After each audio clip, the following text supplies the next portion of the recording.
ဒီထဲမှာလေကလေးတွေအများကြီးရှိရပေါ့နော်အဲ့ထက်ကနေပြီးတော့ထိန်လင်းဆိုတော့မောင်လေးကသူကအမနဲ့စကားပြောပြနေတာကြာပြီအပွဲတွေလည်းလာပြီးအားပေးရပေါ့နော်ပွဲကိစ္စတွေချင်းကိစ္စတွေလည်းအများနဲ့သူကလမ်းပြီးတော့ပြောတယ်အလုံးနဲ့တော့မပတ်သက်ဘူးပေါ့နော်တချင်းအမတချင်းတွေကိုအားပေးရပေါ့အဲ့ဒါ तू ကအမစီစာပို့ပြီးတော့နားထောင်ခိုင်းတာသူဆိုထားတယ်နောက်ပြီးတော့သူတချင်းလေးပေါ့နော်သူရေးထားတယ်ပြီးတော့ရန်ကုန်ကရုပ်ကလေးနဲ့သူတို့ဆက်ထားတယ်ဆက်ပြီးတော့ခါကြတော့မအားရလေးကိုမအောင်နားထောင်ပေးပါတဲ့ပြောတော့မအဲ့ရလေးကြည့်လိုက်တာကြည့်ပြီးနားထောင်လိုက်တာနားထောင်ပြီးတော့ကြိုက်တယ်လို့ကောင်းတယ်လို့မောင်လေးဆိုထားလေးလည်းကောင်းတယ်လို့ချင်းလေးကောင်းတယ်လို့ဒါမှလို့ပြောတော့သူပျော်ပြီးတော့လေအဲ့ဆိုရင်လည်းအမဆိုပါတဲ့ကျွန်တော်လက်ဆောင်ပေးပါတယ်တဲ့ပြောတော့အမမှန်တိုင်းပြောရရင်ဒီလိုမျိုးဟို brighter တခြင်းပေါ့နော်ဂျိုးပြူတခြင်းပေါ့ဆိုစင်ပါတယ်ဟိုဆိုဖို့လဲကမ်းလန်းတာရှိတယ်ဒါပေမဲ့အဲ့လိုမျိုးဟိုပြင်ထွက်ဖို့ဆက်တူလေဆိုတော့ဒီတခြင်းလေးကိုအမစိတ်တိုင်းကြပေါ့နော်လုပ်ဖို့အတွက်အမမှာခွင့်ရရှိရလို့မယုံတယ်လေအဲ့ဒါကြောင့်မလို့သူပေးတာအမယူမဲဆိုမဲလို့ဆိုပြီးယူလိုက်တာဒါပေမဲ့ကိုယ့်ကိုယ်လည်းဘယ်လိုလုပ်အောင်မလဲမသိဘဲနဲ့စဉ်းစားပါတော့အတီးရရင်တော့နောက်ဆုံးစင်မပြေ stream မှာတက်ဆိုမလားပေါ့နော်အဲ့လိုလဲစဉ်းစားခဲ့သေးတယ်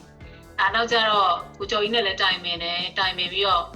ဖုန်းနဲ့ပဲတွင်းကြည့်လိုက်ပေါ့အဲ့ဒါမှနောက်ဆုံးစင်မပြေမှပဲ stream မှာဆိုရင်ဆိုပေါ့နော်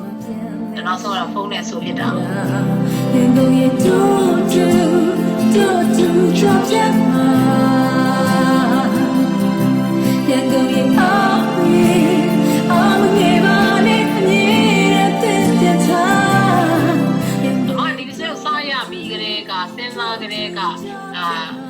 close friends ရှိရလေသူတို့လည်းပြတယ်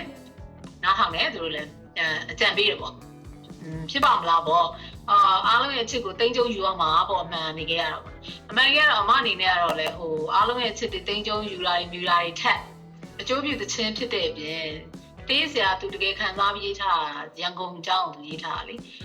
လောလောဆယ်မှာလည်းပိုးတွေ့လူနာအများဆုံးရန်ကုန်ပဲလေဟုတ်တယ်ရန်ကုန်ကကြတော့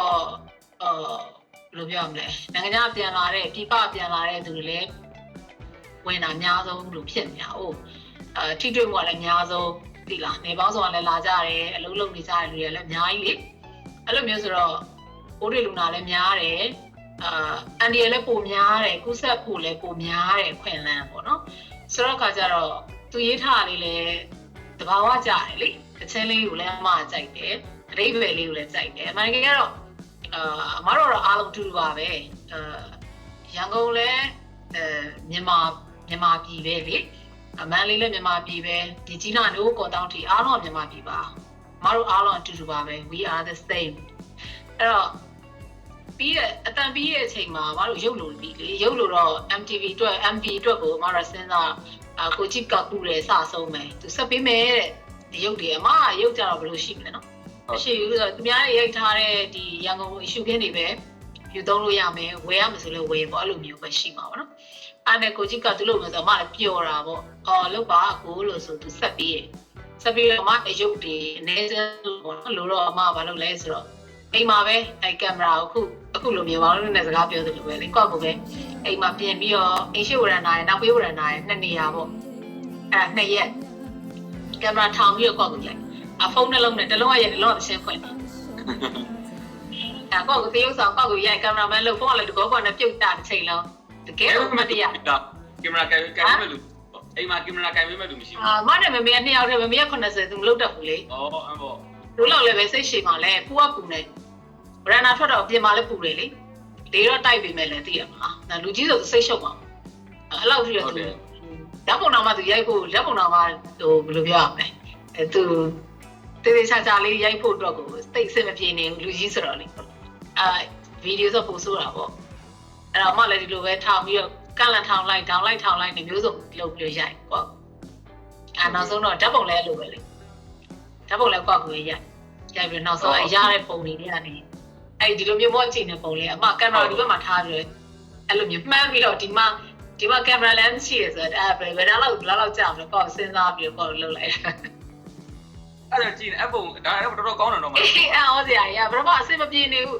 တကူလုံးပုံပြီးပါနေဘလို့မှအဆင်မပြေဘူးဘလို့ကြီးမှမသိကင်မရာကလည်းတော့တည့်ရတဲ့အတိုင်းပဲလေလူကင်ထားမှာမဟုတ်တဲ့အတွက်အချိုးမကြ အဲ့နောက်ဆုံးကဲစူးစမ်းကြည့်လိုက်မယ်ဆိုမှ zoom ဆွဲလိုက်တာ zoom ဆွဲပြီးတော့ဒီတစ်ပိုင်းလောက်ပဲပါနိုင်မယ် zoom ကိုဆွဲပြီးတော့မှရိုက်လိုက်တော့မှအဲ့ကြတော့မှအဲ့ပုံမှာလှနောက်ဆုံးပုံကြမှာကောင်းတာပေါ့နော်လှရဆိုတော့အဲ့ကြမှာသုံးဖို့အဆင်ပြေအောင်အဲ့ပုံလို့ okay လေလို့ဆိုပြီးလိုက်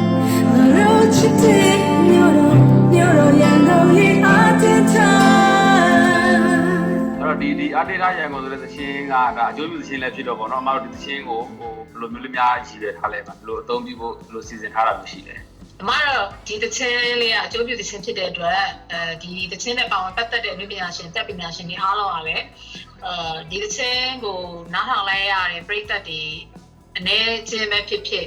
အားရှိရပေါ့နော်အားရှိရဆိုရင်ကိုကျေနပ်ပါပြီအဲ့တော့အားလုံးအတွက်ပဲအကျိုးပြုသချင်းဖြစ်တဲ့အတွက်ဘယ်သူပဲသုံးဘယ်သူပဲယူရပါတယ်အစတော့မှဒီသင်းသွင်းပြီးရင်ဟိုကောက်ကို Facebook ကနေပြီးတော့တင်လိုက်မယ်ပေါ့နော်ဒေတာလည်း recording လုပ်ထားတာမဟုတ်တော့အားနာတယ်လေဖန်တိုင်းပြောရင်ပြိတ္တကိုလေဆိုတော့ဟိုတက်နိုင်ဆုံးလုပ်ထားတာလေကို Facebook က share မယ်ပေါ့တကယ်တမ်းကျတော့ပြီးသွားတဲ့အချိန်မှာကိုကြီးကအကုန်လုံး edit လုပ်ပြီးရလေအဲ့ဒီပြင်သူကရန်ကုန်အသင်းရှိရောလေရန်ကုန်အသင်းကိုဒါဟိုcontribute လုပ်တဲ့ပုံစံမျိုးလေးလည်းဖြစ်အောင်ဆိုတော့အဲ့ဆိုရင်တော့ကောင်းတာပေါ့ပျော်စရာကြီးဆိုတော့အမတို့အတွေးဘယ်လိုပေါက်သွားလဲဆိုတော့အားလုံးကိုအမတို့ဘက်ကနေပြီးတော့ဟိုဖြစ်လိုက်တာပေါ့ကမ်းလှမ်းလိုက်တာပေါ့နော်အခုဒီ logo အားလုံး7ခုပါတယ်လေဆိုတော့ဟိုဘလောက်ရေပဲရွေ့ရလည်းမပြောဘူးဘလို့လည်းမပြောဘူးအလူငွေထည့်ရှင်တဲ့စိတ်ရှိရင်လည်းထည့်ပြီးလို့ရတယ်မဟုတ်လည်းရတယ်ဆိုပြီးတော့အမတို့ကဒီလိုပဲကန့်လှမ်းလိုက်တာမီဒီယာတွေလေကန့်လှမ်းလိုက်တော့တီးတန်တာလည်းပါတယ်ဟို juice လည်းပါတယ် legacy လည်းပါအကုန်လုံးอ่ะပေါ့နော်ဝိုင်းပြီးတော့ contribute လုပ်ကြတယ်လုပ်ကြတဲ့အခါကျတော့ရလာမဲ့ amount ကဘယ်လောက်ဖြစ်မယ်ဆိုတော့ခုထိတော့မသိရသေးဘူးပေါ့နော် teacher စင်းရင်းတွေတက်မလာသေးဘူးဆိုတော့amount တစ်ခုတော့ရောက်လာမှာပေါ့နော်အဲ့ကြရင်အမတို့ဒီပါဝင်ပြီးတော့လုပ်ထားတဲ့သူတွေအားလုံးကဒါကိုလူကိုဆန္ဒရှိရလေအလှူကဒါပရဟိတအလှူဘယ်နေရာမှာသွားလူရမလဲဒါမှမဟုတ်လဲလှူနိုင်တဲ့သူတွေရဲ့လက်ထဲကိုထည့်တဲ့အခါမှာဘယ်အသင်းဖွဲ့ကိုအပ်လိုက်ရမလဲပေါ့အဲ့လိုမျိုးကတော့မတိုင်မရသေးပါဘူးအဲ့လိုမျိုးလေးလို့ကိုစိတ်ကူးရှိရဲ့တချို့လဲလူငွေလဲလက်ထဲမှာရောက်နေပါပြီလို့ဟိုတခြားဖြည့်ဆက်ပြီးတော့ပြောချင်တာလေးများရှိရင်လည်းမပြောပေးပါဟုတ်ကိုကာကွယ်ဖို့ကကိုမှာပဲတာဝန်ရှိပါတယ်လို့ကိုကိုတိုင်းကာကွယ်ပါလို့ယောဂကလည်းကင်းဝေးပါစေဒီချိန်ကိုလေအောင်မြင်စွာနဲ့ကြော်လွှားပြီးတော့ဖြတ်သန်းနိုင်ပါစေလို့ဆုတောင်းပေးပါတယ်အရင်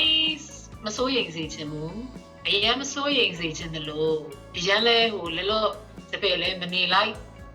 နေလိုက်မိမှလဲစိုးတယ်အဲ့တော့အမြဲတမ်းသတိလေးနဲ့ပေါ့နော်ပြောကြရှိရပြောသွားကြရှိရသွားကို